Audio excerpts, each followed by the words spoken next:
Buchecha, Marcus Almeida. Now, he had a fight over the weekend and took on a former number one contender. And Buchecha's only been in there 4 or 5 times. This was a very tough draw.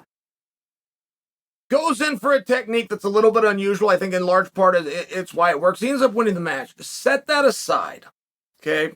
What Buchecha was dealing with, I'm not talking about flights, I'm not talking about travels, I'm not talking about stresses, I'm not talking about training, I'm not trying to beat the scale and then get in there with a guy who's had a lot more experience at this than you in forms of a former title challenger.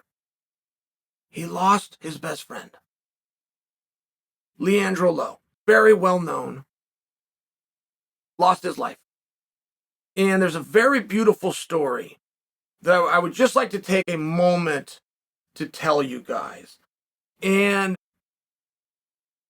Leandro Lo and Buchecha were in a tournament.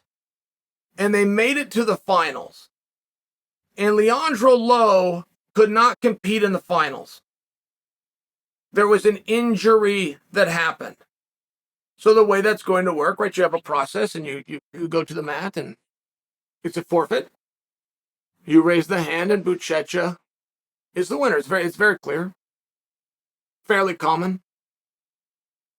Buchecha says, no, I forfeit. It wasn't hurt. He was healthy. The opponent couldn't go on. He said, I forfeit. And he gave Leandro the championship. And it was an absolute. I mean, it was all the marbles. And for some people, that could be anti-competitive. For everybody, that's a very beautiful gesture. I've only seen this one other time. Girls judo Olympic team. 1996 to go to Atlanta. And the two girls met up in the finals. They were best friends. They were training partners.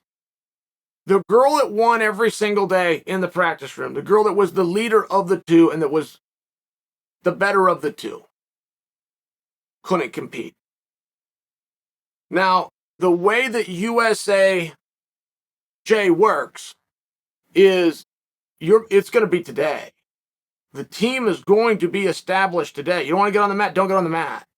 When we roll the mats up and we go home, we have our Olympic team. Very straightforward. I respect that a lot in sport. I do not like in our sport, there's no way to correct it, but I don't like in our sport that we don't do that. I really don't. If you sign a contract and you're going to show up and you can't, for any reason, you concede, I can't beat this man, you lose. Forfeiture clause. Now that's me old school. Grew up in wrestling, the NCAA, that's the way it's done. Olympic Games, that's the way it's done. We do not move the dates. And I only share that with you. The girl in the judo store, just to pay that off, who was injured, believed her dream was over.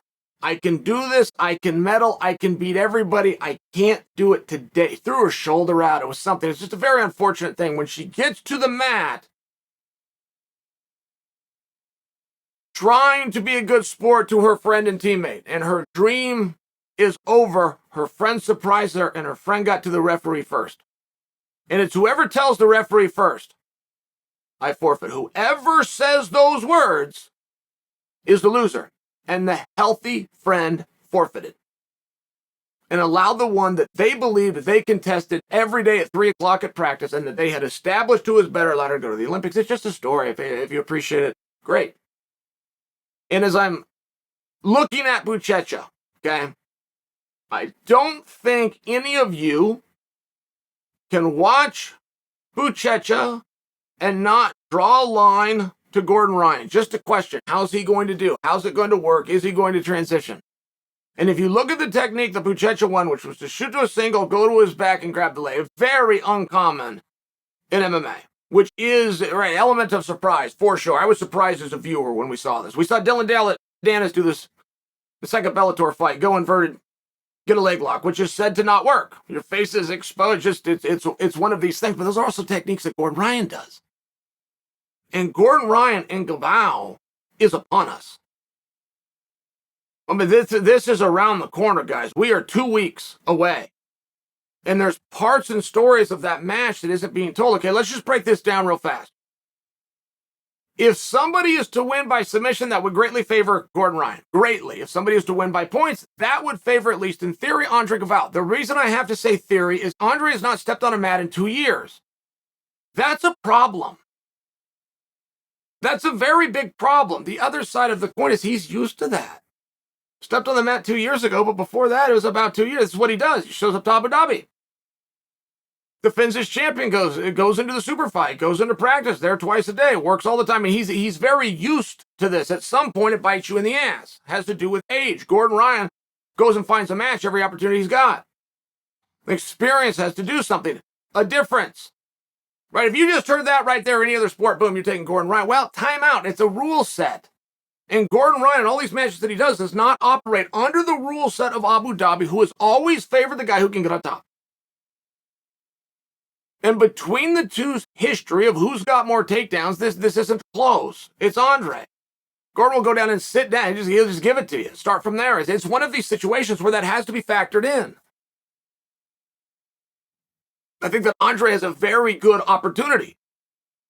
I competed with Andre and I worked out with Gordon. Now, those things are private, right? I mean, you leave the pressure and don't tell these stories. Well, there's a caveat to that, which is if the other guy whipped your ass, you can come out and tell the story.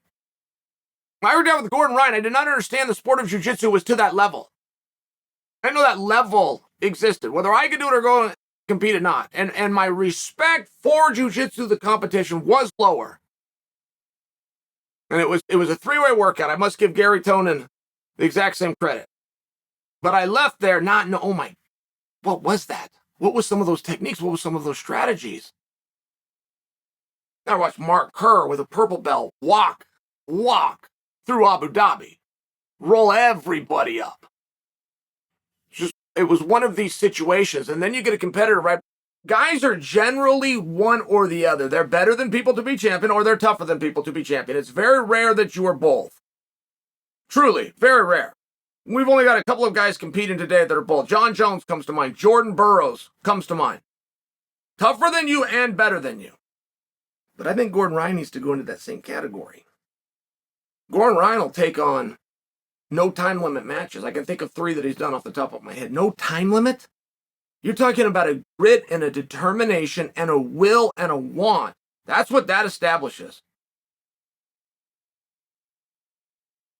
It's silly. It's very tough to do from a promotional standpoint. How do you book a window? How do you know how much airtime you're going to have? Right? I mean, there's problems with it.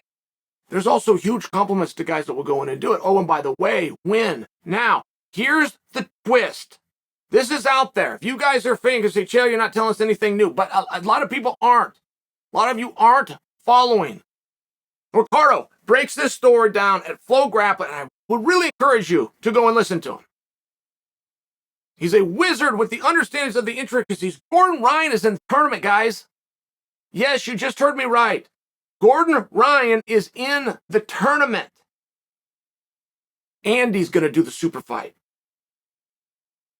Also in the tournament is Felipe, who in 2017, do I have my years wrong? Beat him.